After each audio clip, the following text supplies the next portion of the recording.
Você se considera alguém honesto? O tema de hoje é honestidade. Nós vamos falar um pouco sobre honestidade. Um homem chamado José Bates chegou ao estado de Michigan e, como ele não conhecia ninguém nessa cidade, ele vai em uma agência do correio e ele pergunta ao agente do correio quem é o homem mais honesto, porque ele precisava de levar uma mensagem e ele queria começar por alguém que era extremamente honesto. E o dono do correio, o agente do correio, não hesitou em dizer para ele: você procura um homem mais honesto? Esse homem se chama David Hewitt. Você já imaginou se alguém chegasse na sua cidade e procurasse alguém com essa característica, honestidade? Chegasse na sua cidade e procurasse alguém na sua cidade e falasse: olha, eu quero falar com uma pessoa mais honesta. Será que alguém me apontaria? Será que alguém me indicaria? Será que alguém indicaria você? Eu não tenho dúvida que para David foi um motivo de muita alegria ser reconhecido como o homem mais honesto. A palavra de Deus em Provérbios capítulo 22, versículo 22 e 23, traz para nós uma mensagem, traz para nós o teor da honestidade. Acompanhe comigo, Provérbios capítulo 22, versículo 22 e o versículo 23. Veja o que está escrito: não roubes ao pobre, porque é pobre, nem oprimas em juízo o aflito, porque o Senhor defenderá a causa deles e tirará a vida aos que os despojam. Se nós andarmos alguns versos para frente, no capítulo 23 e no versículo 10, o autor de Provérbios ele insiste nesse tema dizendo o seguinte: não remova a marcação antiga, não remova os pilares antigos, nem entre nos campos dos órfãos.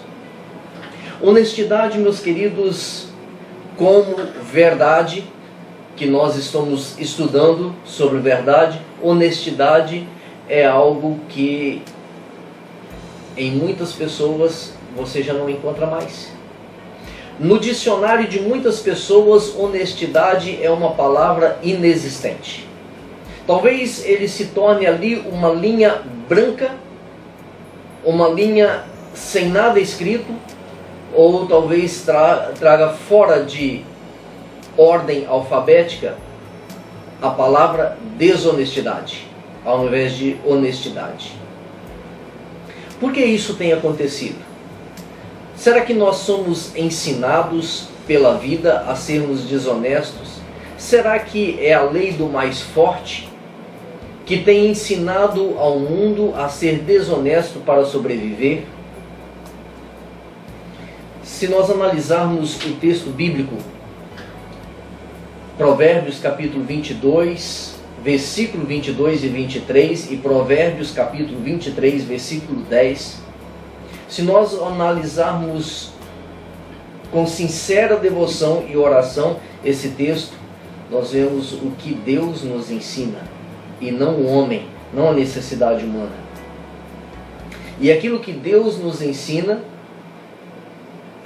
e não a necessidade humana é que a verdade está intimamente ligada com a honestidade.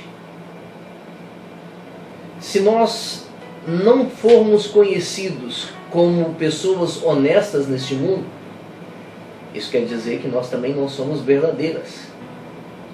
E se nós não somos conhecidos como pessoas honestas, o nosso testemunho e aquilo que nós falamos também não é levado em conta. E quando aquilo que nós falamos, aquilo que nós testemunhamos não é levado em conta porque a nossa vida não reflete uma verdade absoluta vindo de Deus, nós não servimos para sermos testemunhas do próprio Deus. E quando nós não servimos para sermos testemunhas do próprio Deus, então nós não passamos de farsantes. Há um dos mandamentos da lei de Deus que diz: não tomarás em vão o nome do Senhor teu Deus.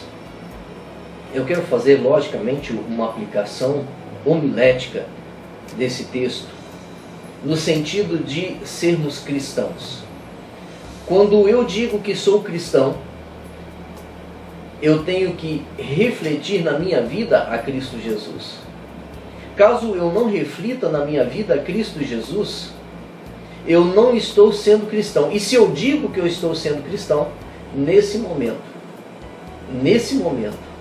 eu estou transgredindo de forma ilustrativa este mandamento.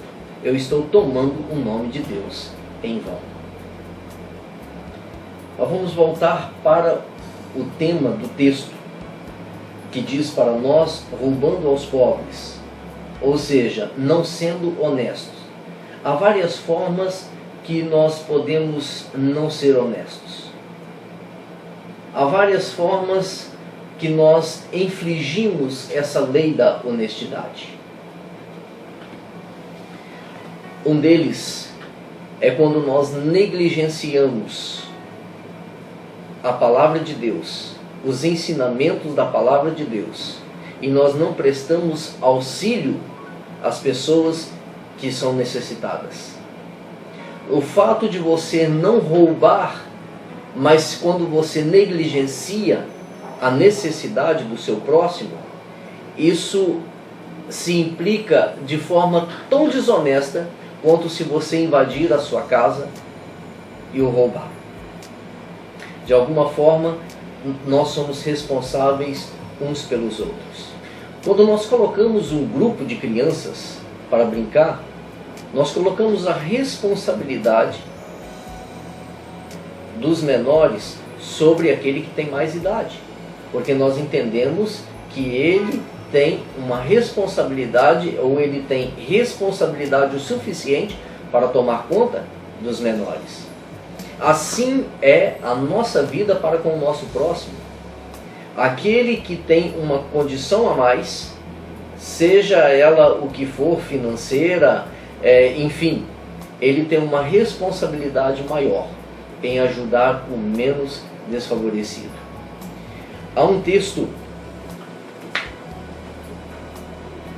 em um livro, Testemunho para a Igreja, volume 6, da página 269 à página 270, e esse texto ele traz para nós o seguinte: sempre que se estabelece uma igreja, seus membros devem fazer uma obra fiel em favor dos cristãos necessitados.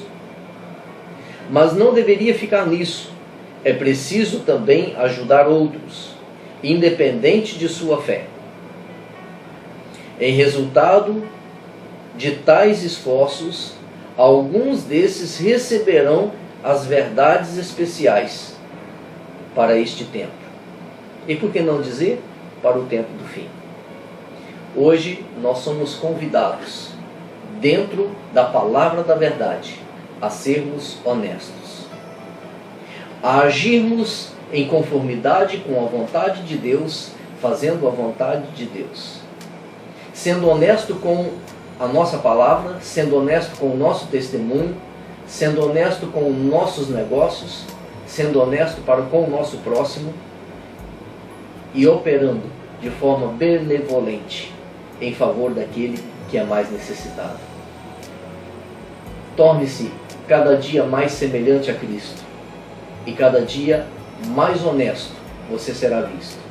E quem sabe, muito em breve, quando alguém chegar na sua cidade ou na minha cidade e perguntar quem é a pessoa mais honesta, não para honra e glória minha ou sua, mas para honra e glória de Deus, alguém possa falar: o Renato, o José, a Thaís, o Antônio, o Danilo, enfim,